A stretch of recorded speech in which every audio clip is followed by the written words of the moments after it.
વાત નવસારીની કે જ્યાં રેલવે ઓવરબ્રિજના ગોકળગાયની ગતિએ ચાલતા કામને કારણે સ્થાનિકો ત્રસ્ત છે।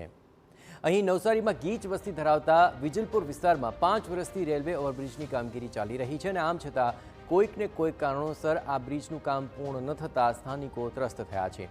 ગીચ વસ્તી ધરાવતા વિસ્તારમાં આવેલા રેલવે ક્રોસિંગ પરથી દરરોજ 120થી વધારે જેટલી ટ્રેન દોડતી હોય છે, ત્યારે ભારે ટ્રાફિકની સમસ્યાને કારણે રાહદારીઓ 6 કિલોમીટરનો ચકરાવો લગાવીને અવરજવર કરવા માટે મજબૂર બન્યા છે। ત્યારે સત્વરે ઓવરબ્રિજનું કામ પૂર્ણ કરવા માંગ ઉઠી છે। ઘણી બધી તકલીફો વેડફે છે। છેલ્લા 5 વર્ષથી જે બ્રિજનું કામકાજ ચાલતું છે બટ હજી પૂરું નહીં થયું। એના માટે અમને કોલેજ સ્કૂલ કશે બી કંઈ કામ હોય, ઘર જોતું ઇમરજન્સી કામ હોય, તેના માટે અમે ખાસું ફરીને જવું પડે છે। એના માટે ખાસો ટાઈમ વેસ્ટ બી થાય છે। ફાટક બંધ થઈ જાય, પાછો 5 ટ્રેન કાઢવાનું આવે છે, કસ્ટમર 10 મિનિટમાં ડિલિવરી થતી જ નથી સર। અમારે સર બીજી તક એક માંગ છે કે આ જલ્દી આનું સોલ્યુશન લાવવાનું કામ પતે તેવી માંગ છે સર।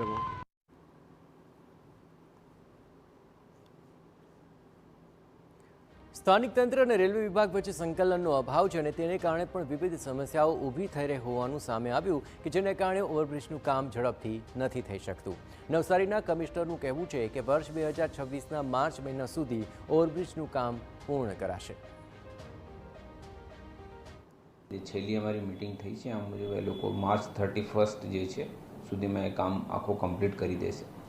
અત્યારે ત્યાં જે છે ટ્રાફિક બંધ કરેલો છે, કેમ કે જે સાઈડના જે સર્વિસ રોડ છે એ સીસી રોડ બનાવવાની કામગીરી ચાલુ છે અને એ સીસી રોડ બનાવવાની કામગીરી 15 જનવરી સુધી આ કમ્પ્લીટ થઈ જશે અને જે સર્વિસ રોડ છે એ લગભગ ચાલુ કરી દેવામાં આવશે।